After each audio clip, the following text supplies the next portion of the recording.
নমস্কার, সবাইকে শুভ সকালের অনেক অনেক শুভেচ্ছা জানিয়ে বাংলা সিরিয়াল সমাচারে তোমাদেরকে অনেক স্বাগত জানিয়ে চিরসখার আজকের পর্বের রিভিউ আমি শুরু করছি। শুরুতেই ফোন করেছে নতুন কমলিনীকে। সকালবেলা ফোন করে বলছে যে পরশুদিন থেকে তোমার ডিভোর্সের কাজটা কিন্তু শুরু হচ্ছে, তার জন্য একটা চিঠি এসেছে, আমার কাছেও এসেছে, তোমার কাছেও এসেছে, তুমি পেয়েছো? বলে না তো, আমি তো কোনো চিঠি পাইনি। বলে আমার কাছে এসেছে। তোমার বাড়িতে যদি চিঠি যায়ও, কারো হাতে যদি পড়ে, সেটা তোমার কাছে নাও পৌঁছতে পারে, তাহলে তুমি যদি বলো তাহলে আমার কাছে যে কপিটা আছে আমি তোমাকে পাঠিয়ে দিতে পারি। তখন বলছি এটা আবার বলতে হবে? তখন নতুন বলছে জানো তো, আমাকে তোমার ডিভোর্সের কাজটাও করতে হচ্ছে, সত্যি আমার ভেতরে না কোথাও একটা খারাপ লাগা আছে। তখন কমলিনী বলছে তুমি কি চাও, যে আমি ওই মানুষটার সাথে সংসার করি? বলে একটুতেই জাজমেন্টাল হয়ে যেও না, একটুতেই রায় দিয়ে দিও না কথার, আমার কথাটা বোঝার চেষ্টা করো আমি যেটা বলছি। কমলিনী বলছে তুমি যদি চাও তাহলে এই সব থেকে সরে আসতেই পারো। এই যে বললে না তুমি যে পরশুদিন থেকে এই কাজটা শুরু হবে ডিভোর্সের, জানো তো এটা না আমার কাছে একটা মুক্তির স্বাদ।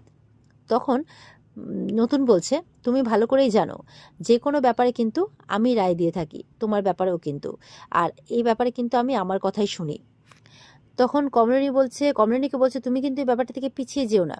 বলে কখনোই নয়। কমলিনী বলছে ও তো কন্টেস্টে গেছে, ও তো মিউচুয়াল ডিভোর্সে রাজি নয়।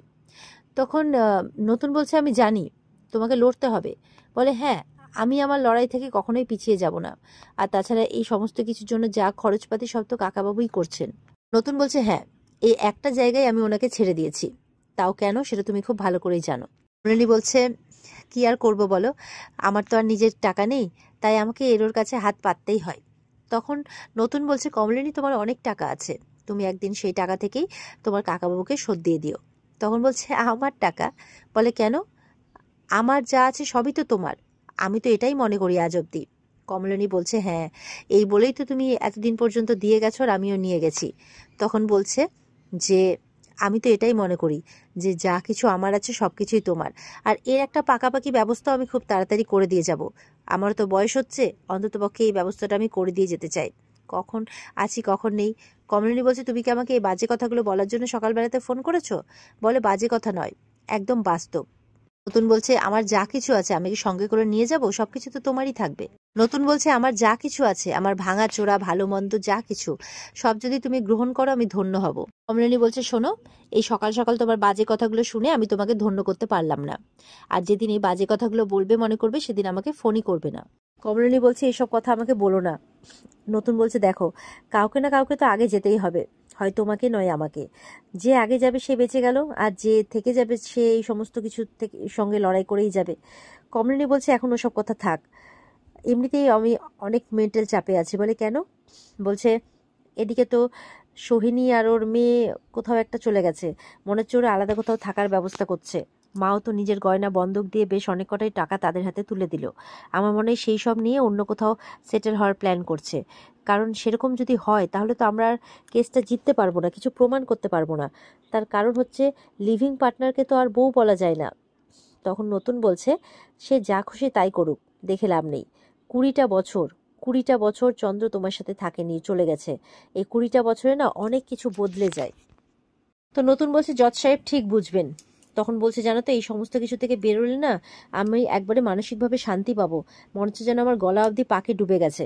নতুন বলছে আর কটা দিন কমলেনি, তারপরে সব ঠিক হয়ে যাবে, তোমাকে এই পাক থেকে উদ্ধার করব আমি। নতুন বলছে যে আর কোনো কিছু ইচ্ছে আছে বলে তোমার, আমার তো মনে হয় না। তখন কমলিনী বলছে স্বতন্ত্র এরকম একটা জীবন কি আমার চাইতে ইচ্ছে করতে পারে না? এখানে কোনো অসম্মান নেই, অপমান নেই, শুধু আলো আছে। কমলিনী বলছে একটা কথা সবসময় মনে রেখো, যে ডাকে তার ডাকে সাড়া না দিলে তার যেমন দুঃখ হয়, তেমন যে সাড়া দিতে পারলো না তারও কিন্তু দুঃখ হয়, আর তার দুঃখটা কিন্তু হাজারো গুণ বেশি। নতুন বলছে এখন থাক, তুমি বরঞ্চ কাল যদি মনে হয় আমার সাথে কথা বলবে, বললে তোমার হালকা মনে হবে, তো তুমি কথা বলতে পারো, বা যদি মনে হয় তোমার কনফিডেন্স বাড়বে। কমলিনী বলছে আমি নিশ্চয়ই একবার দেখা করে যাব, আমি তো কোনোদিনও এই সমস্ত কিছু ফেস করিনি। নতুন বলছে নার্ভাস হওয়ার কিচ্ছু নেই, জীবনের অভিজ্ঞতাই তো ভাগ করে নেবে, তোমার অভিজ্ঞতাগুলো তুমি কোর্টে দাঁড়িয়ে বলবে। কমলিনী বলছে কখনো আমি ভাবতে পারিনি যে আমার মনের কথা আমাকে হাটের মধ্যে বলতে হবে। বলে তুমি তো ইচ্ছে করে বলছো না, তোমাকে জোর করে বলানো হচ্ছে। নতুন বলছে দেখো মিউচুয়াল ডিভোর্সটা হলে তো এত কিছু ঝামেলা হতো না, কিন্তু যেহেতু মিউচুয়াল হচ্ছে না সেহেতু তোমাকে তো লড়াই করতেই হবে, এছাড়া আর কি রাস্তায় আছে বলো। কমলিনী বলছে তুমি যাবে না? বলছে যে তুমি বললে যাব, বলে বলতে হবে। তখন নতুন বলছে আমি এমনিতেও যেতাম, হয়তো কোর্টের ভেতরে থাকতাম না, বাইরে থাকতাম, কিন্তু তুমি যদি বলো তাহলে আমি অবশ্যই ভেতরে যাব। আর বলছে ওখানে গিয়ে কিন্তু অনেক কথা ফেস করতে হবে, অনেক খারাপ খারাপ কথা হয়তো শুনতে হতে পারে। কমলিনী বলছে যা শুনেছি তার থেকে খারাপ কথা আর কি হতে পারে বলো তো। নতুন বলছে দেখো আমার হারানোর কিছু নেই, আমি তোমাকে মানে জীবনের সবটুকু দিয়ে ভালোবাসি, আর তোমার জন্য মানে শরীরের লাস্ট রক্তবিন্দুটা থাকা অবধি লড়ে যাব। এরপর কমলিনী বলছে যে খেয়েছো, বলে মাসির তো রান্না এখনো হয়নি, তবে ইনস্টিটিউটের মাঝে একবার এসে খেয়ে যাব। বলে এইভাবে আর কতদিন চলবে। তখন নতুন বলছে কেন আরেকটা বিয়ে দেবে? বলে আরেকটা বিয়ে? তুমি একটা বিয়ে করেছো নাকি? তখন নতুন কিছুক্ষণের জন্য চুপ করে যায়। কমলিনী বলছে চুপ করে গেলে যে? নতুন বলছে কমলিনী, বিয়ে কি শুধুই লোক দেখানো সামাজিক তকমা? দুটো মানুষ যারা একে অপরকে ভালোবাসে, একে অপরের জন্য বাঁচে, একে অপরের ভালো মন্দ সবকিছু নিয়ে জড়িয়ে নেয়, একে অপরের জন্য মানে ভাবে, একে অপরের জন্য বাঁচার উৎসাহ পায়, সেই চূড়ান্ত মিলটাকে কি বলে কমলিনী? বিয়ে ছাড়া। তখন কিন্তু কমলিনী দু চোখ ভরে আসে। তখন নতুন বলছে কি হলো, চুপ করে গেলে যে? তুমি এটা মানো না, বিশ্বাস করো না? বলে করি। বলে তাহলে? বলে ঠিক আছে এখন ফোন রাখি। বলে কিছু বললে না? বলে শুনলাম তো, শুনে দুটো কান জুড়িয়ে গেল, মনটা ভরে এলো, তার সাথে দু চোখটাও। তুমি তো এখানে নেই, তাই তুমি দেখতে পেলে না। নতুন বলছে সময় মতো খেয়ে নিও, রাখছি বলে তখন ফোনটা রেখে দেয়। এদিকে চন্দ্র আসে, এসে বলছে আমার নামে সমন জারি হয়েছে, মানে চিঠিটা এসছে কোর্ট থেকে, তাই বলছে কোর্টে যেতে হবে। তখন ওই মাসিমা মানে আরেকজন উনি এসে বলছেন যে শেষ পর্যন্ত বৌমা কোর্ট অবধি নিয়ে গেল ব্যাপারটাকে। বলে হ্যাঁ, আমি তো মিউচুয়াল ডিভোর্সে রাজি হইনি, কারণ আমার কাছে তো এই ব্যাপারটা ঠিক বলে মনে হয়নি। আমি কন্টেস্টে গেছি, কারণ কেন মানবো? ও তো আমার বিয়ে করা বউ, আমি তো সংসার করতে চেয়েছি, তো আমি কেন মানবো যা বলবে? সোহিনীর সাথে তো আমার কিছু নেই, ও আমার বিয়ে করা বউ নয়। হ্যাঁ, ও যদি কিছু বলে থাকে ও চাপে পড়ে বলেছে। হ্যাঁ, এখন আমার স্মৃতি ছিল না, আমি 20 বছর হয়তো কাটিয়েছি ওর ওখানে, আর হয়তো ও আমার সাথে থাকতে থাকতে ওর মনে একটা অনুভূতি তৈরি হয়েছে, কিন্তু ও আমার বিয়ে করা বউ নয়। এই সমস্ত ফালতু কথা যখন বলছে, তখন তার ছেলে বাবিল বলছে ও প্লিজ বাবা এই সমস্ত কথা বলো না, তুমি বুঝতে পারছো না আমাদের অস্বস্তি হয়, আর এগুলো গল্প শুনতে আর ভালো লাগে না। আর হ্যাঁ, তোমাকে বাবা বলে ডাকছি, এটাতে অনেক ভদ্রতা, তবে হয়তো এই ভদ্রতা আর বেশি দিন দেখাতে হবে না। তখন চন্দ্র বাবিলের দিকে তাকাচ্ছে, আর ওদিকে দেখা যাচ্ছে আবার 20 বছর আগে সেই সমস্ত স্মৃতি, মানে নতুনের সাথে সেই সমস্ত কথা মনে করছে ওদিকে কমলিনী বারান্দায় দাঁড়িয়ে থেকে। মিঠি বলছে আচ্ছা ব্যস্ত ছিলে তোমাদের জীবন নিয়ে, তোমরা থাকো না, 20 বছর তো কাটিয়ে দিলে, কি করতে এলে আবার এখানটাতে, কি দরকার পড়লো? চন্দ্রের মা বলছে এসব তুই কি বলছিস? বলে যেমন মানুষ তেমনই কথা বলছি। ওদিকে ওই মাসিমণি বলছে যে আচ্ছা চাঁদু, তুই কেন এরকমটা করছিস? সোহিনী তো তোর বিয়ে করা বউ, তুই যতই বল আমরা তোকেও বিশ্বাস করিনি, আর তুই তোর মনকে বিশ্বাস দেওয়াতে পারিস কিন্তু আমাদেরকে নয়। আর তুই ওদিকে কমলিনীকে কেন ডিভোর্সটা দিয়ে দিচ্ছিস না, কেন ওকে মুক্তি দিচ্ছিস না? বলে দেখো এখানে তো আমার কোনো দোষ নেই, তো কেন আমি ওকে মুক্তি দেব? চন্দ্র বলছে আচ্ছা সোহিনী আর কতদিন মিথ্যে কথা বলবে, সত্যিটা বলে দাও না যে আমার সঙ্গে তোমার কোনো বিয়ে হয়নি। আমি কেন মানতে যাব তোমার সঙ্গে আমার বিয়ে হয়েছে? তিল তো অনেক ছবি দেখালো, সেখানে আমি ঘুরে বেড়াচ্ছি, কিন্তু এইটা কি দেখাতে পারলো যে আমার সোহিনীর সাথে বিয়ে হচ্ছে? এরকম তো কোনো প্রমাণও দেখাতে পারলো না, কোনো ছবিও দেখাতে পারলো না, তাহলে আমি কেন এটা মেনে নেব? বলছে আমার কোনো দোষ নেই, কমলিনীকে এটা মানতে হবে, আর আমি এই জন্য ফাইট করব, শেষ পর্যন্ত ফাইট করব। বলছে কিন্তু হ্যাঁ, ফাইট করার পরে কি ফল হবে সেটা আমি বলতে পারছি না। এরপরে মিঠিকে ডাকতে এসছে তার মা, তুই এখানে কি করছিস? বলে এই যে গবেষণা চলছে। মিঠি বলছে কোর্টে ডেট পড়েছে পরশুদিন, মা চিঠি পেয়েছো তুমি? বলে হ্যাঁ এসছে শুনেছি, কিন্তু আমি পাইনি। তখন বর্ষা বলছে কেন পাননি? ও মনে হয় নতুন ওনার বাড়িতে এসেছে বোধহয়, তাই না? কমলিনী বলছে যে তা যদি এসেও থাকে তো তোমার তাতে কি, আমি তোমাকে কেন কৈফিয়ত দিতে যাব? বড্ড বাচাল মেয়ে তো তুমি, সব ব্যাপারে একদম কথা বলার জন্য ঢুকে পড়ো। বর্ষা চুপ। আবির বলছে যারা ছোট থেকে বাচালতা করে বড় হয় তাদেরকে শেখাতে হয় না, এমনি এমনি শিখে যায়।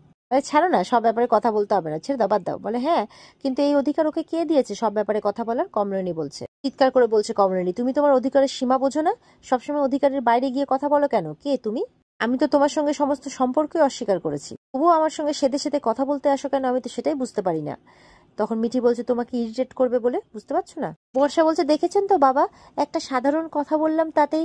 কমলিনী বলছে ও বাবা, সাধারণ কথা? তুমি তো কোনো সাধারণ মেয়েই নও, তুমি তো সাধারণ কথা বলবে কি করে? তুমি তো অসাধারণ একটা মেয়ে, তোমার মতো মেয়ে কিন্তু সচরাচর দেখা যায় না মা। বর্ষা চুপ করে দাঁড়িয়ে থাকে, আর বলার ক্ষমতা নেই তার মুখ দিয়ে, এই মিনমিনে হাসিটাও আর হাসছে না।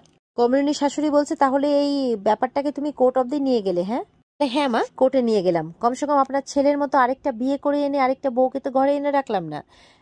চন্দ্র বলছে খবরদার, যেটা জানো না সেই বিষয়ে কথা বলবে না। কমলিনী বলছে ও বাবা, তোমার তো আবার গলা বেরিয়েছে দেখছি, তা এত গলার জোর এলো থেকে? মায়ের গয়না বিক্রির টাকা দিয়ে?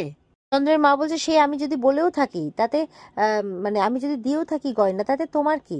কমলিনী বলছে ঠিক যেমন করে আমার ব্যাপারে আপনাদের কথা বলার কোনো অধিকার নেই, তবুও বলছেন, ঠিক সেইভাবেই। কোর্ট ছাড়া যাবো কোথায় আমি? আপনার ছেলের সাথে আমার মুক্তি তো চাই, তাই কোর্ট ছাড়া আমি কোথায় নিয়ে যাব আপনার ছেলেকে? এদিকে মাসিমণি উনি বলছেন যে বৌমা, আমি কিন্তু তোমাকে পুরোপুরিভাবে সমর্থন করছি। যে কাল আমি ছিলাম না তো, তাই আমি বুঝতে পারিনি, আলোচনাটাও শুনতে পারিনি। আজকে আমি সব শুনলাম তো, তাই বলছি লক্ষ্মী ভুল করছে। ও ওর সবকিছু দিয়ে ওর ছেলেকে আটকাতে চাইছে। বলছে তুমি 20 বছরের ছেলে মেয়েকে মানুষ করে দিয়েছো, কিন্তু ওর সাথে তো থাকোনি, তাই তোমার জীবন তুমি তোমার মতো করে কাটাও। বলছে দেখো, আমি তোমাকে আশীর্বাদ করছি, তোমার ভালো হবে। কমলিনী বলছে আমি তোমাকে প্রণাম জানাচ্ছি বড় মাসিমা, এই যে আপনি আমাকে এতটা সাপোর্ট করলেন, এটা আমার কাছে বিরাট বড় ব্যাপার, আমি সারা জীবন মনে রাখবো। আর এখানে আজকের পর্ব শেষ হয়ে যায়। তো বন্ধুরা, এই ছিল আজকের পর্বের রিভিউ। ভালো লেগে থাকলে অবশ্যই কমেন্ট করে জানাবে, আমাদের সাথে জুড়তে চ্যানেলকে সাবস্ক্রাইব অবশ্যই করবে, আর এই পর্বের বিস্তারিত দেখতে অবশ্যই স্টার জলসা পর্দায় চোখ রাখবে। টাটা।